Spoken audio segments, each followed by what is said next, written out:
Now that I've caught up with 2024 and done my top 10 list, finally, check the video out, let's catch up with some 2025 films. I've seen 3 films that have come out so far this year, so let's talk about them. First up, Wolfman. I was actually kind of looking forward to this film. I was totally down for a new werewolf film, and Lee Winnell, the director of The Invisible Man, was doing The Wolfman, so all was looking good.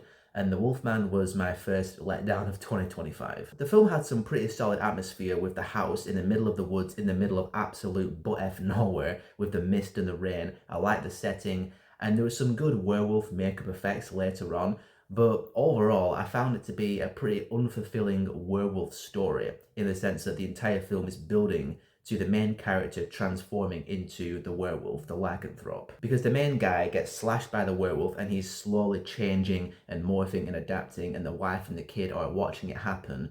And I just didn't care because I didn't care about the characters because they just felt a bit cliched, to be honest. The dad's trying to protect the daughter, and the writing there was a bit obvious because his dad was super strict to him when he was a kid. So he's just saying, I'm here to protect you.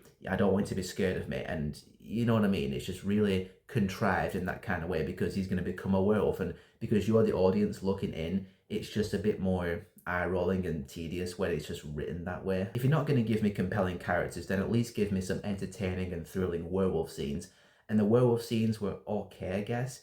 But since, again, it's all about the guy becoming the werewolf, at a point, I completely forgot about the werewolf outside the house stalking them. And I've also forgotten a lot of this film in general, to be honest. I guess that's what happens when you talk about a disappointing film a month after it's already come out. Next up is Presence, and unlike Wolfman, this one was actually not a disappointment. I actually liked Presence. It wasn't until the second trailer where I discovered that the film was from the POV of the spirit, which I thought was a really interesting new take on the haunted house ghost story. And that filmmaking style is the thing that stands out about the film, and it does elevate the story because at its core, it is a pretty run-of-the-mill, bog-standard haunted house ghost story. The new family moves into the new house. The teenage daughter has just recently suffered a loss, so she's the one who senses the presence. At a point later on, the medium comes in to suss out what's going on. You've seen it 1,000 times before. But watching it all through the POV of the spirit really gave it a new paint job. The film wasn't scary, but I wasn't bothered by the fact that it wasn't scary because I was just really on board and absorbed by the filmmaking style and the spirit's POV. And I was really taken aback by the film's ending, which I will not spoil if you haven't seen it yet. But there is a lingering question throughout the film that we finally get the answer to at the very, very end. And I did not expect it. It took me off guard, it surprised me, and it added a complete new layer of emotional resonance to the entire film. And you look back on certain events in the film, and it's just given a whole new context and a whole new meaning, and it just works so much better knowing what you now know. Is Presence a film that I'm going to rewatch a lot? No. Does it rely on its gimmick to carry the film? Yes, it does, but it succeeds at doing so because without that POV perspective, I would not have cared less about this film because, again, it's a pretty bog-standard ghost story. So I thought the approach that Steven Soderbergh wanted to take to this film was a good one and a successful one. So in my book, Presence is a win. Thumbs up from me. And lastly, Companion. Now this, as I'm sure every single reviewer type YouTube person has said, is a really difficult film to talk about because there's a lot of things that I guess is spoilers that was revealed in trailers that the film treats like big reveals in the film. I didn't see the second trailer, I saw the teaser trailer,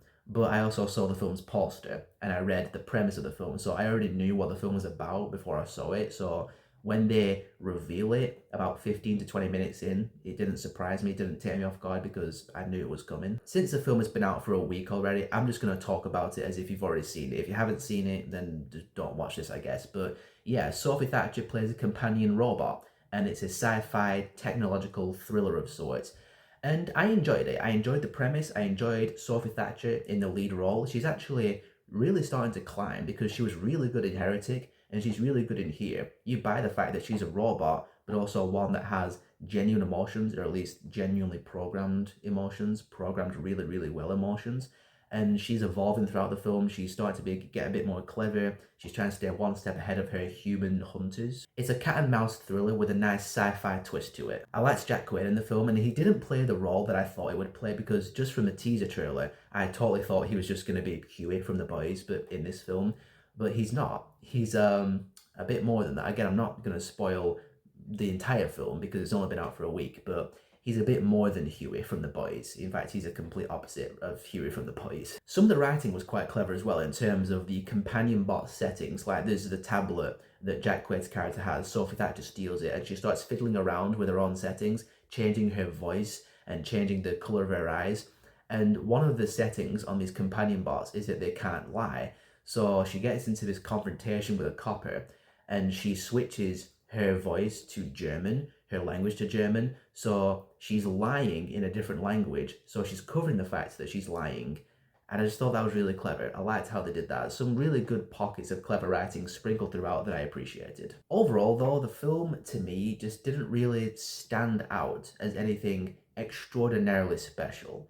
You see, I saw the film, I enjoyed it for what it was, and then the following morning I woke up and after a while I was like, oh yeah, I saw Companion last night. And I don't know, there's nothing about the film that really stands out. You know what I mean? This is one of those times where I'm really glad I'm not trying to be a professional critic or a journalist or whatever, because my analytical skills, not very up to scratch. I'm just a very, very casual film fan in that sense. I enjoyed the film, I enjoyed the premise, I enjoyed the sci-fi twist to it. In a thumbs up, thumbs down kind of world, Companion is a thumbs up. It's just not a 2 thumbs up. It's not a massive thumbs up. It's a, yeah, thumbs up. You should watch it on streaming eventually. Like, I'd say personally you shouldn't rush to the cinema to see it, but it was better than Barbarian, I'll say that. It's from the producers of Barbarian, and I found Barbarian really overrated. So, yeah, it's better than Barbarian, I think. So those are my quick thoughts on the 2025 films I've seen so far. Not really kicked into high gear yet. Come on, Captain America. So yeah, tell me your thoughts on those 3 films, and I'll see you later. Peace out.